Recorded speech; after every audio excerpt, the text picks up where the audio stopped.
I wasn't supposed to be there.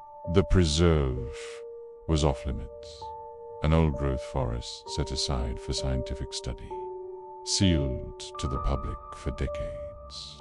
No trails, no signs, no rescue if things went wrong. My brother Callan had a map no one should have had. He was confident, reckless, in that way he always was. And I followed him because I never learned how to say no. We crossed the old fence. On the morning of May 17th, there were 3 of us, Callan, myself, and our friend Mason. We had gear, we had training. We had absolutely no idea what we were stepping into. The trees were ancient, tall, gnarled things with bark that peeled like dead skin. There were no birds, no insect, no wind, just this constant, soft pressure in the air, like sound trying to push through cotton. The deeper we went, the thicker it became. We joked at first, called it the mute forest, but there was nothing funny about the silence. By the end of the 2nd day, we realized we were walking in circles. The GPS wouldn't connect. The compass kept spinning. We'd walk in one direction for hours and find ourselves back at a stream we'd already crossed. We blamed the forest, then the equipment. Then we started blaming each other.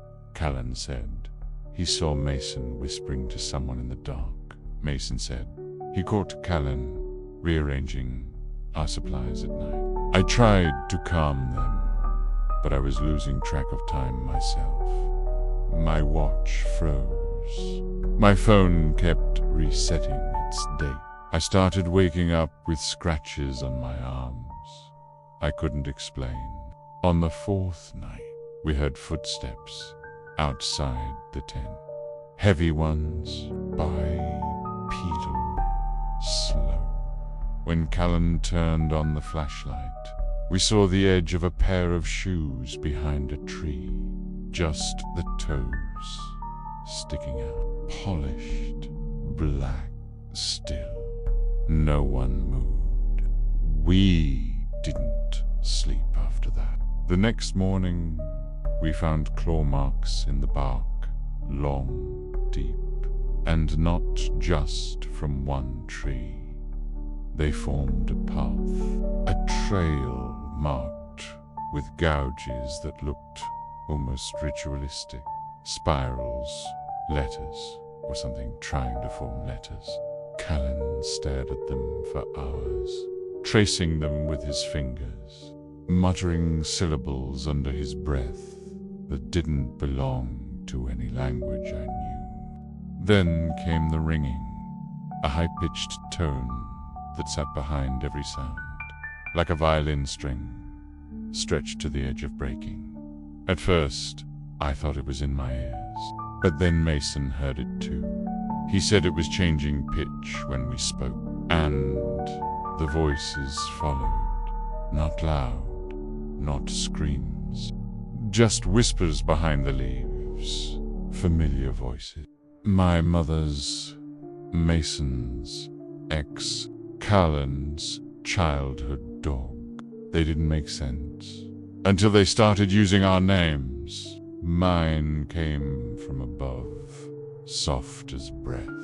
Come home, you're part of the Canopy now. Mason was the first to snap. On the 6th night, he bolted into the dark without his pack. I screamed his name until my throat cracked. The next morning, we found his sleeping bag torn open and his phone lying beside a tree. The screen was cracked. Playing a video. It was footage of us sleeping, filmed from above, from the trees. That's when Callan stopped talking altogether. He just sat by the fire at night, head tilted like he was listening to something I couldn't hear. He scratched spirals into the dirt, drew diagrams of trees with faces, mouths on the undersides of leaves. Once I found him with his shirt off, dragging a stone across his own ribs, whispering, "I'm learning their alphabet. It's in the marrow." I tried to stay sane. I counted hours, days, tried to mark time, but it didn't help. My fingernails were growing faster than normal. My hair was falling out in patches, and I swear, I stopped casting a shadow one afternoon, just for a second. Callan disappeared. 2 days later, no screams, no trace, just a hollow in the moss beside me when I woke up, shaped like a curled human body, still warm. I found his notebook nearby. It was empty, except for the last page, which simply read, "I wandered until I collapsed. My water was gone. My mind cracked. I started dreaming. While awake, dreams of tunnels made from trunks, of lungs breathing under bark. The trees weren't just alive. They were listening. And they wanted me to speak for them. I remember falling. I don't remember waking up. They say I was found wandering near the forest edge, 40 kilometers from where we entered. No shoes, no gear, covered in dirt and sap. My eyes open, but not blinking, repeating the word, remember. He thought it was trauma, but the whispers are still there.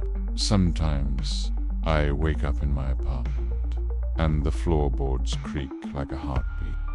The dust forms symbols on the windowsill. I dream of Colin's voice in my vents. I find leaves in my bed. There's moss behind my teeth. And when I walk near trees now, I feel the roots pulling gently, like they know I'm still marked, like they're trying to bring me back. If you ever find yourself in that forest, the one without sound, without birds, and something calls your name from above, don't look up, don't answer, because it's not calling you back, Push. It's calling you down.